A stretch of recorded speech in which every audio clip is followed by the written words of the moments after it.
can I jump in on Yeah, why Jordan Walsh is still on this team? Why JD Davison is still on this team? It is someone has to be lying here because it's it's money, it's finances.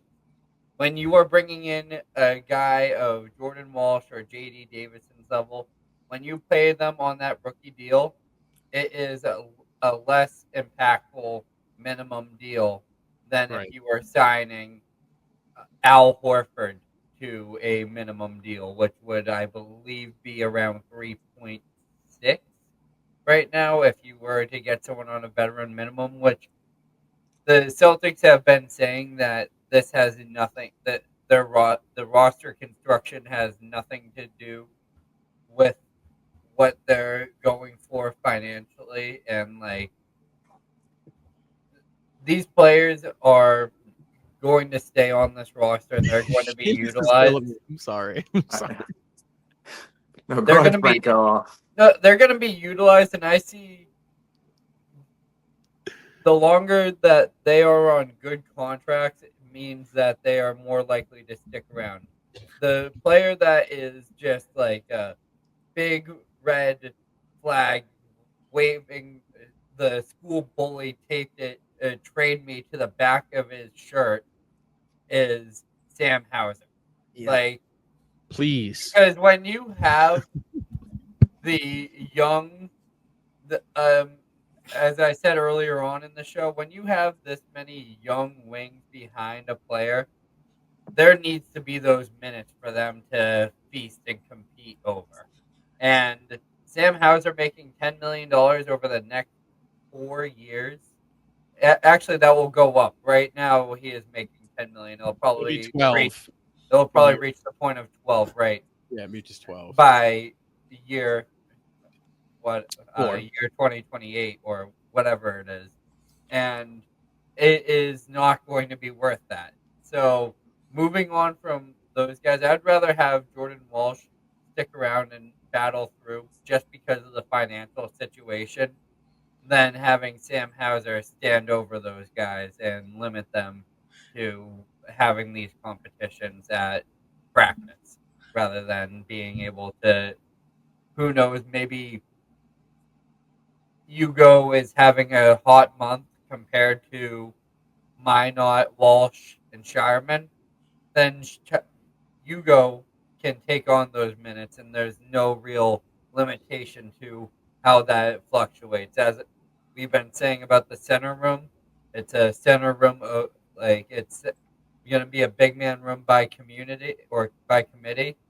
That's how the wing should be operated because the Celtics have a way more of a surplus and less of a need at wing than they do at other positions. So that's why Jordan Walsh is still on this team. And I still think the fact that he's only making $2.2 million this year and I believe next year, if I'm not mistaken, is the main reason why the Celtics are going to be keeping him around. And until maybe a trade pops up where numbers need to match up and a team, let's say, has interest in Sam or Jordan Walsh and wants him in as that extra asset instead of a second round pick here or there, then Jordan Walsh is more than likely out the door. But other than a situation like that, I think Jordan Walsh is going to probably be on this roster for until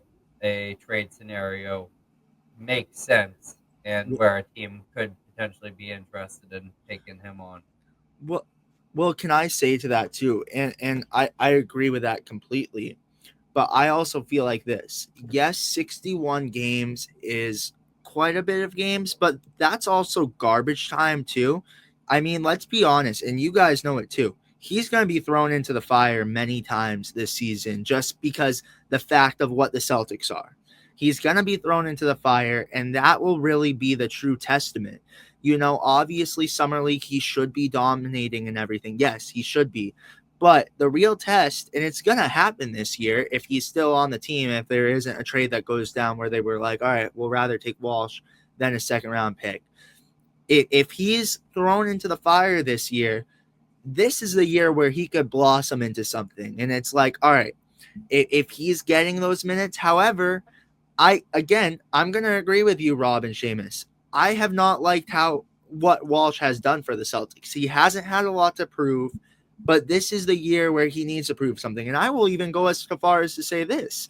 I went to the main Celtics playoff game and he was trash there too. And I'm like, this is a guy where you bring down and he should be dominating. He should be a reason why you're winning. And he only had like 13 points and shot like shit. Like he was terrible in it. So I agree with you guys, and there's a lot of frustration with me and Walsh. However, this is a guy who he's gonna be on the team and he's gonna be thrown into the fire, and he's either gonna have to prove it this year or it's out the door for Walsh. And I will say this is his last testing year, but it's not gonna be. I agree, but he's gonna be on the team. He is, and he's gonna be thrown into the fire. And if he doesn't execute there, he's out of the picture. And I'm gonna say same. I feel like they're trusting Minot a little bit. I feel like Minot will have the whole year to be like kind of a test this year. But Walsh, I feel like his deadline is maybe trade deadline if he's not producing or earlier. But if he's not producing, then it's out. Griffin, I'm gonna stop both of you guys right there when it comes to Jordan Walsh getting thrown into the fire next season. I'm gonna read some contract notes here from both Jordan Walsh and JD Davison. Number one, Jordan Walsh, $200,000 of his contract this upcoming season is fully guaranteed, and his contract becomes fully guaranteed on opening night, which essentially means for Jordan Walsh, your tryout period is right now, training camp, and the preseason. All right, if Jordan Walsh does not show out in any one of those moments, his contract is not fully guaranteed until opening night. You could 100% see Jordan Walsh waived before opening night. It's completely plausible Jordan Walsh is let go by the Celtics by opening night. Completely plausible considering his guarantee date. But JD Davison is also another contract you could see waived before opening night because his guaranteed date is not until January 10th. So he becomes a guy where training camp, preseason, but also the first half of the season maybe is that tryout period, could be waived before January 10th. Or if the Celtics keep him for a little bit longer, we saw in the past with Jaden Springer, salary dump JD Davison to a team that can actually absorb his contract. Could be the same with Jordan Walsh as well. But I'm just going to point out that neither of JD Davison or Jordan Walsh, and I'm bringing JD Davison into the conversation too because he's seen as a solidified guy, but he's really not. And those are the first two Brad Stevens draft picks. But neither of those guys, Walsh or JD Davison, are guaranteed on the Celtics roster past opening night, really. If you look at their guarantees, the Celtics could waive both Walsh and JD Davison. The Celtics could waive both Jordan Walsh and JD Davison, come up with two standard roster spots, and only pay a combined $200,000 to Jordan Walsh alone in dead money. That's nothing. $200,000, that's literally nothing. That's a pretty okay yearly salary for Jordan Walsh, maybe not considering all of the taxes and fees you pay to agents and whatnot. But the Celtics, if you look at Walsh and Davison, definitely two players I'm pinpointing on the standard roster right now. That's what matters too, is neither of those players, Walsh or Davison, have shown they can be standard roster guys, yet they're on the standard roster right now, which indicates to me the Celtics are, yes, using standard roster spots on those guys, but it's only to attain them in the short term. And the Celtics actually own the flexibility to get rid of those guys in the short term or even long term as well, and not pay a price for it whatsoever, and actually open up more flexibility for themselves when it comes to roster spots or even money.